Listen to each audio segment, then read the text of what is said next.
Salut tout le monde et bienvenue pour ma nouvelle analyse de bande-annonce. Alors aujourd'hui, grand événement, la bande-annonce d'Avengers Infinity War est enfin disponible. Alors concrètement, moi j'avais eu la chance il y a quelques mois de pouvoir voir, avant que YouTube le strike, la fameuse vidéo, la fameuse bande-annonce qui avait fuité des salons des États-Unis où justement on avait pu voir la bande-annonce pseudo-officielle d'Avengers Infinity War. Et là, en comparant entre les deux, il y a certains plans qui sont absents de la nouvelle et absent de l'autre, enfin vice versa. Donc c'est très intéressant, je vais pouvoir un peu vous parler un petit peu des deux pour expliquer entre guillemets certains plans de la nouvelle. En tout cas, déjà une chose est sûre, ceux qui n'ont pas forcément vu les autres films, enfin les films du MCU, je vais vous spoiler à mort. Donc concrètement, ne regardez pas cette vidéo si vous n'avez pas forcément vu tous les films du MCU, ou en tout cas les derniers, comme Civil War, Spider-Man Homecoming et Thor Ragnarok. Et bien sûr, Doctor Strange. Mais donc voilà, je suis hyper hypé, j'ai surkiffé cette bande-annonce, ne serait-ce que pour vous dire une chose, cette bande-annonce est juste épique, elle met une grosse claque dans la tronche, et bientôt je vais pouvoir vous en parler en faisant un arrêt sur image sur les plans iconiques de ce fameux trailer. Le premier plan super important de ce trailer, c'est de voir que Bruce Banner a atterri dans la maison de Doctor Strange. Et concrètement, ce plan est un clin d'œil ou la suite de la dernière étape, enfin du dernier plan du film Thor Ragnarok. En effet, dans ce film, on voit à la fin Valkyrie, Thor, Loki et Hulk avec tous les Asgardiens dans le fameux vaisseau qui pour s'échapper d'Asgard. Sauf qu'à la fin du film, dans la scène post-générique, on voit donc ce vaisseau-là tomber nez à nez avec une espèce de gros vaisseau qui est normalement donc le vaisseau de Thanos. Donc, et là concrètement on se dit que ça va très mal se passer. Donc je pense qu'à mon avis Hulk a été éjecté sur Terre, il a survécu grâce à sa forme de Hulk. Thor a été éjecté également dans l'espace et justement c'est une image qu'on voit dans l'autre bande-annonce de Avengers Infinity War. On voit qu'il flotte dans l'espace et qu'il tombe sur le fameux vaisseau des Gardiens de la Galaxie, d'où le plan où l'on voit Thor avec les Gardiens de la Galaxie qui vont former je pense une des équipes de ce film. Bien sûr, également d'autres personnages liés à la fin de Thor Ragnarok, tout autre que Loki. Et dans cette bande-annonce-là, on voit Loki donner le Tesseract à quelqu'un.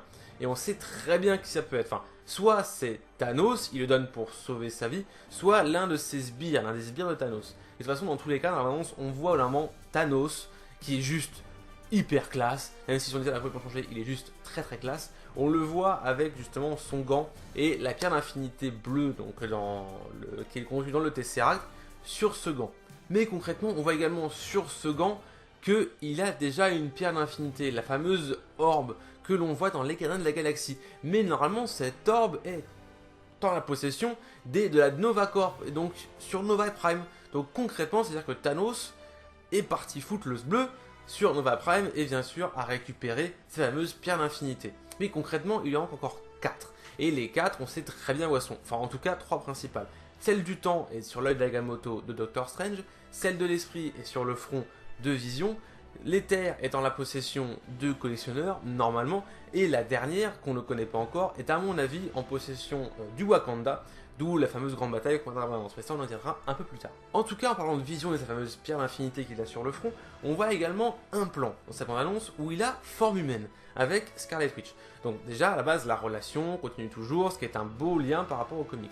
Mais concrètement, il a forme humaine. Et je pense que concrètement, c'est par rapport à ses fameux pouvoirs qu'il tire de la pierre d'infinité.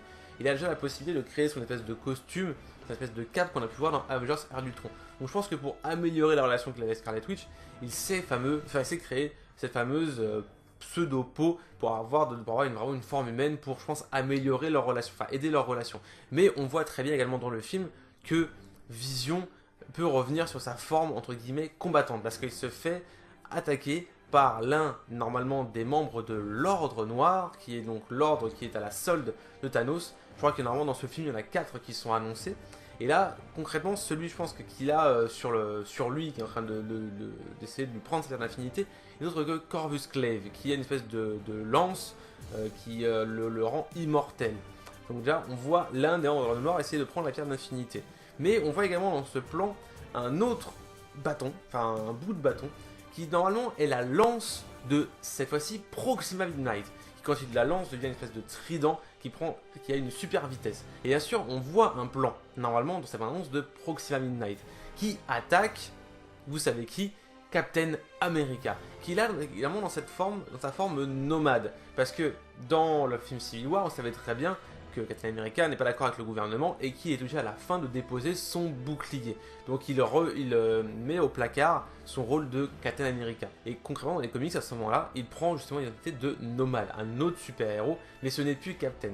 Par contre, en tout cas, ce qui est intéressant de voir, c'est d'ailleurs comment est-ce qu'ils vont mettre en place son personnage, est-ce qu'il va vraiment s'appeler Nomade, et est-ce qu'il va avoir le nouveau prototype de bouclier qui est mentionné dans Spider-Man Homecoming, qu'on a l'impression de voir dans les plans de cette fameuse bande-annonce. En tout cas, déjà, on a la création donc, de deux équipes, la fameuse création de l'équipe de Thor Gardien de la Galaxie et l'équipe de Captain America, où on a pu voir normalement deux des fameux membres de l'Ordre Noir.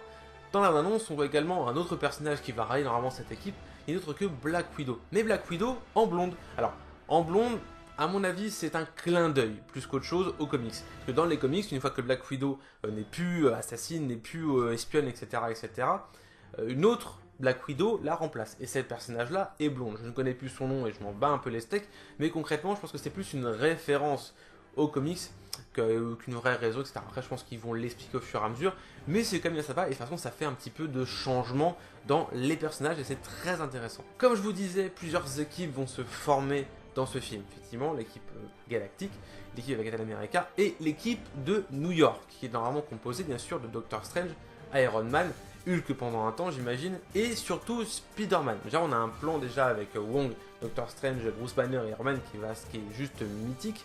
Mais normalement, ces personnages-là vont devoir justement affronter un des membres de l'Ordre Noir, parce qu'ils ont également, eux, une pierre d'infinité, qui est donc en possession du Doctor Strange, dans l'œil d'Agamotto.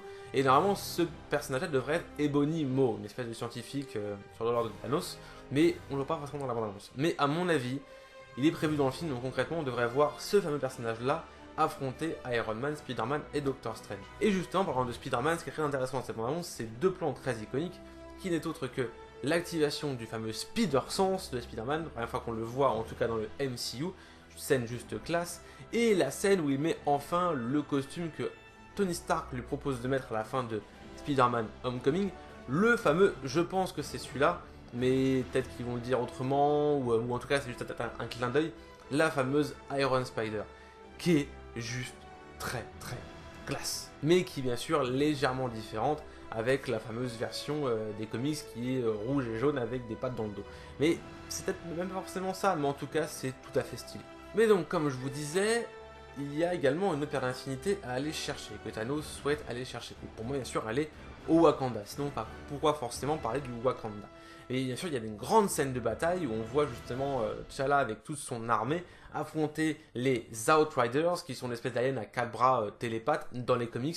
Là à mon avis ce seront juste des soldats à la solde de Thanos, mais surtout à la solde du dernier personnage de l'Ordre Noir à la solde de Thanos, qui n'est autre que Black Dwarf, qui est également annoncé dans ce film. Bon là, il ne faut pas forcément dans la bande-annonce, mais concrètement, on sait que c'est lui qui mène cette armée pour aller chercher normalement le dernier père d'infinité qui est normalement au Wakanda.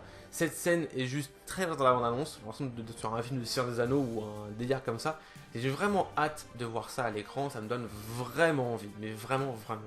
Ce qui est également intéressant de voir dans cette bande-annonce, alors là ce sont des petits plans, c'est le retour de deux personnages dont on ne savait pas forcément l'avenir dans le MCU.